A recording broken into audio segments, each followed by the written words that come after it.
This week, I drive an American classic. This is the 1966 Ford Mustang.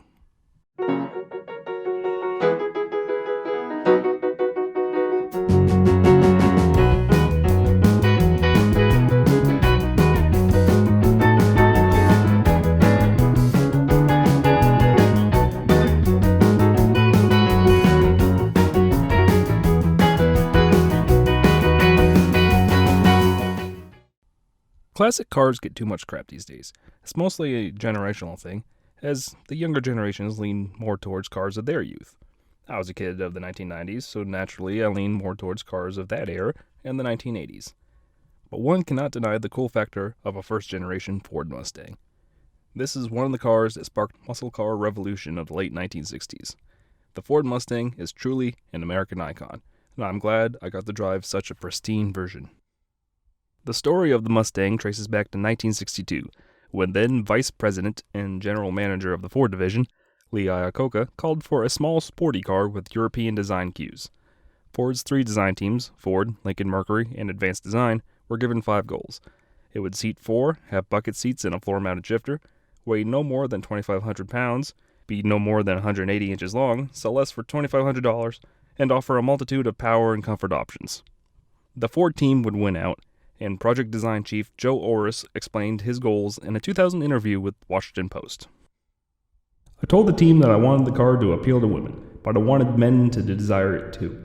I wanted a Ferrari-like front end, a motive centered on the front, something heavy looking like a Maserati. But please, not a Trident. And I wanted air intakes on the side to cool the rear brakes. I said it should be as sporty as possible and look like it was related to European design." To keep costs down, this sporty car would use the compact Falcon as its base. The convertible was developed first, so Ford could properly strengthen the chassis for such a model, and the volume-selling hardtop soon followed. The length is identical to the Falcon at 181.6 inches, with a slightly shorter wheelbase of 108 inches and a slightly narrower of 68.2 inches. The curb weight of the base straight 6 model is 2,445 pounds, and the top-of-the-line V8 model is topped at around 3,000 pounds. 1964.5 model started off with the 170 cubic inch thrift power i6, but 66 to 65 models would get upgraded to a 200 cubic inch unit. You then had the option of the 260 cubic inch Windsor V8, 289 cubic inch Windsors with either a 2-barrel or 4-barrel carb, and topped off with the 289 cubic inch Windsor Hypo V8 with 275 horsepower and 312 foot-pounds of torque. These were hooked up to either a 3 or 4-speed manual, or Ford's 3-speed C4 Cruise-O-Matic automatic. And of course, powers sent to the rear wheels to Ford's venerable 9-inch rear end. After its introduction at the 1964 World's Fair, the Mustang was a smashing success. Sales would peak in 1966 with over 600,000 sold, before tapering off with the first refresh in 1967. While Plymouth and Pontiac would initially beat Ford to the punch with the small pony car, the Mustang would take the nation by storm. GM had also miscalculated with its rear-engined Chevrolet Corvair Monza. The lack of a V8 and Ralph Nader's unsafe at any speed tarnished that car's reputation, and it would take until 1967 before GM could properly produce pony cars of its own, Chevrolet's Camaro and Pontiac's Firebird. By then, the Cuda would be refreshed to better take on the Mustang, and AMC would come up with its own radical Javelin. Dodge would be the last of the original pony cars to hit the market, with its Challenger finally given the make its first true pony car. Up until then, you had hot-rodded versions of the compact Dart. This influx of competitors led directly to Ford losing market share in the pony car segment, especially with the introduction of the Camaro. As a result, each refresh of the Mustang saw it get larger and more powerful than the last. By the time the 1971 Mustang had hit with its big block V8, the Mustang was no longer the scrappy little sports car Iacocca had originally envisioned. With decreased sales and the buying public looking towards smaller, more efficient sports cars, including Ford's own Maverick in 1971, Iacocca looked to get the Mustang back to its roots. The resultant Mustang II, based off the Pinto subcompact, was, in the grand scheme of things, a resounding failure and is looked upon as the Mustang's low point in its long life. Not only was it not as good looking as the 1964 original, but it was a vast downgrade in performance, not only due to the Pinto's restrictions in size, but emissions restrictions meant that Ford simply couldn't get the power they used to out of their V8s. Despite this, the Mustang II was a modest sales success, and would eventually lead to the development of the much more successful Fox Body Mustang in 1979. But there's a reason that people look back to the original Mustang in such high regards. The European-inspired styling stood the test of time a lot better, and would inspire not only the 4th generation SN95, but the retro darling S197 of 2005. This was the car that started it all and kicked off the legend. And I'm not going to beat around the bush at all with driving dynamics. Behind the wheel is archaic by modern standards. But is that necessarily a bad thing? Yes, the brakes leave much to be desired, the steering is truck-like, and you get no AC, and it did develop a bit of vapor lock on the hot day we recorded on. But it's still a very good car, just a perfect snapshot of the time. The styling is just right. The red paint pops and shines, the black interior looks like it could have come from the early 1980s despite the abundance of chrome bits, and the 289 has more than enough torque to get up to speed.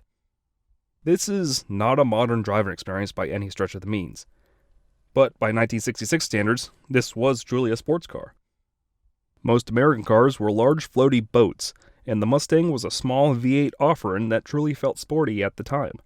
Sure, my 2006 Nissan Pathfinder may be faster, but I'd much rather be seen driving this motoring icon than just another SUV. This particular car was purchased from a local restoration shop a couple years back, and is the owner's pride and joy. Her mom had 2 1965s when she was a kid, and this kindled her love of old Mustangs and pony cars. Before this Mustang, she had 2 Camaros at different points of her life. After moving out to North Carolina, she was on the hunt for a Mustang of her own, before finally finding this excellent example. Now, it's a regular at local shows and meets, and has plenty of awards to boot. But it's not just a show car. She and her husband drive this car regularly, and I love that. It's a beautiful car that gets noticed wherever you go, and it gets to stretch its legs on a regular basis. And yes, you do get noticed. Older gentlemen waved at the sight of such a beautifully restored machine. Younger kids rubbernecked at the sound of growling V8. While preparing for some shots by the Mooresville Tunnel, one couple stopped and asked if we needed help, and then proceeded to tell the story of their own 1966 Mustang while we waited for the car to cool down. Despite all the modern flack these vehicles get online by younger generations, one cannot deny the street presence of the original Mustang. The 1966 Ford Mustang is truly an icon, and I'm glad I got the opportunity to drive such a pristine model. While later models and rivals may have been faster, larger, and meaner, the original Mustang had a charm that brings smiles to not only the drivers and passengers' faces, but to every passerby on the road. Not many cars can say they can do that. The 1966 Ford Mustang, an icon of 1960s Americana.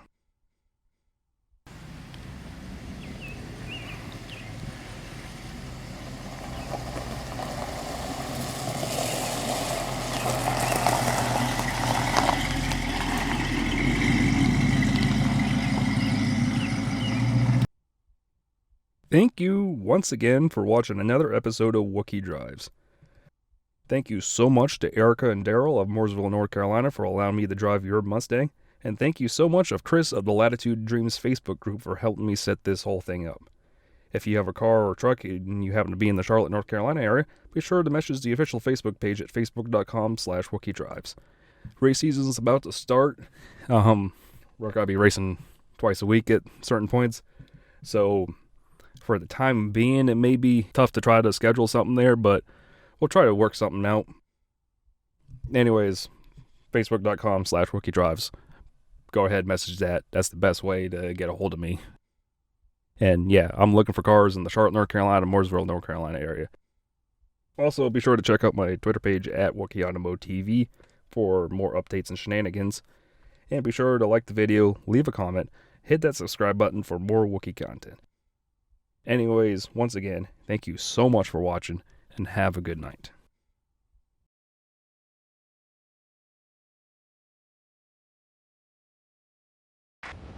We used to call Fred king of the crabgrass diggers. Then he dug Mustang 66. Mustang swept him out of the ordinary. Here in the cockpit, bucket seats, sporty steering wheel, 5-dial instrument cluster are standard.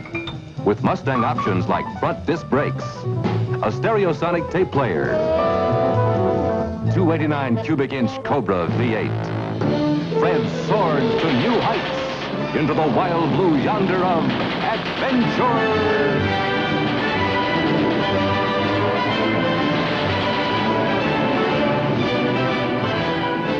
We call him Fred, ace of all aces now.